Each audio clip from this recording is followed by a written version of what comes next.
அனைவருக்கும் வணக்கம். கடகராசினியர்களுக்கு நிகழ்ந்து கொண்டிருக்கும் மார்ச் மாதம் 29ஆம் தேதி சூரிய கிரகணம் நிகழ இருக்கு. இந்த சூரிய கிரகணம் நிகழக்கூடிய இக்காலகட்டங்களில் கடகராசினியர்களான நீங்கள் என்ன செய்ய வேண்டும், என்ன செய்யக்கூடாது, என்ன செய்தால் என்ன மாதிரியான நன்மைகள் எல்லாம் ஏற்படும் என்பது குறித்தான முழுமையான பதிவை தான் இந்த வீடியோவில் நம்ம விரிவாக பார்க்க போகிறோம். அந்த வகையில் இந்த ஆண்டு ஒரே மாதத்தில் 2 கிரகணங்கள் நிகழ உள்ளது. சமீபத்தில் சந்திர கிரகணம் நிகழ்ந்ததை போலவே அடுத்ததாக சூரிய கிரகணமும் ஏற்பட உள்ளது. இந்த நாளில் நாம் என்ன செய்ய வேண்டும், எவற்றை தவிர்க்க வேண்டும், இந்த நாளில் இந்த நேரத்தில் கிரகணம் நிகழ உள்ளது என்பதையும் தெரிந்து கொள்ளலாம். அந்த வகையில் சூரிய கிரகணம் விஞ்ஞான ரீதியாகவும் ஆன்மீக ரீதியாகவும் பெரும் முக்கியத்துவம் கொண்ட ஒன்றாகும். கிரகணத்தின் போது பல மக்கள் அதை நேரில் காண துடிப்பதோடு பலர் பழமையான நம்பிக்கைகளை பின்பற்றுவதும் இயல்பான ஒன்றாகும். எனவே கிரகணத்தின் போது கடைபிடிக்க வேண்டிய சில முக்கிய வழிமுறைகள் மற்றும் தவிர்க்க வேண்டிய செயல்களை பற்றி தெரிந்து கொள்வோம். அந்த வகையில்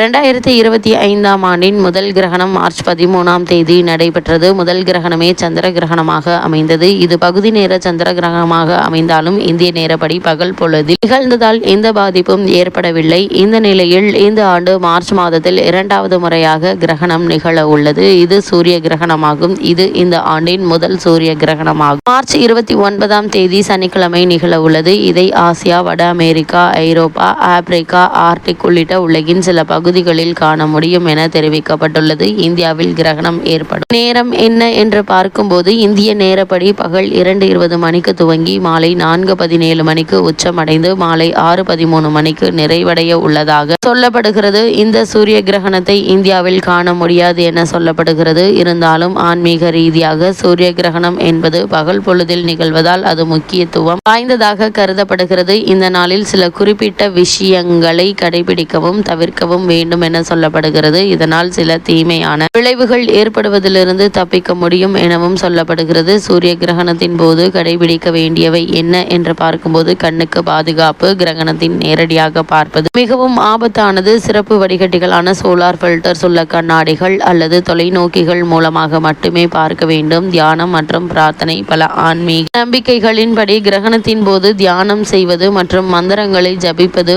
ஆன்மீக சக்தியை அதிகரிக்கும் என கூறுகின்றனர். வீட்டில் இருக்க வேண்டும். தேவையற்ற பயணங்களை தவிர்க்க வேண்டும். கிரகணத்தின் போது அதிக அளவு வெளியில் இருப்பதை தவிர்க்க வேண்டும். அதே போல இந்த நேரத்தில் உணவு சாப்பிடலாமா என்று கேட்டீங்கன்னா உணவுகளை மூடி வைத்து பாதுகாக்க வேண்டும். கிரகணத்தின் போது உணவுப் பொருட்கள் கெடக்கூடும் என்பதால் அவற்றை மூடப்பட்ட உரை மூடிய பானைகளில் வைக்கவும். சிலர் துளசி இலை அல்லது தர்பை பொருட்களை உணவில் வைப்பது வழக்கமாக கொண்டுள்ளனர். கிரகணத்திற்கு பிறகு தூய்மையாக குளிக்க வேண்டும். கிரகண நேரத்திற்கு பிறகு பரிசுத்தமாக குளித்துவிட்டு வீட்டின் சூழலை தூய்மைப்படுத்துவதே நல்லது. சாத்வீக உணவுகளை சாப்பிடுதல். கிரகண நேரத்தில் முதியவர்கள், குழந்தைகள், கர்ப்பிணி பெண்கள் உணவு சாப்பிட வேண்டும் என்பவர்கள் பழங்கள், காய்கறிகள், தானியங்கள், நட்ஸ், பால் பொருட்கள் ஆகியவற்றை சாப்பிடலாம். சூரிய கிரகணத்தின் போது எவற்றையெல்லாம் தவிர்க்க வேண்டும் என்று பார்க்கும்போது நேரடியாக கிரகணத்தை பார்க்க வேண்டாம். சூரியனை நேரடியாக பார்ப்பதை தவிர்க்க வேண்டும். இதனால் கண்களுக்கு பாதிப்பு ஏற்பட வாய்ப்புள்ளது. கர்ப்பிணி பெண்கள் தவிர்க்க வேண்டிய கர்ப்பிணி பெண்கள் கிரகணத்தின் நேரத்தில் வெளியில் செல்வதை தவிர்ப்பது நல்லது. ஏனெனில் இதனால் குழந்தைக்கு பாதிப்பு ஏற்படலாம். கிரகண நேரத்தில் உறங்க வேண்டாம். கிரகணத்தின் போது உறங்குவதை பலர் தவிர்க்கிறார்கள். ஏனெனில் அது உடல்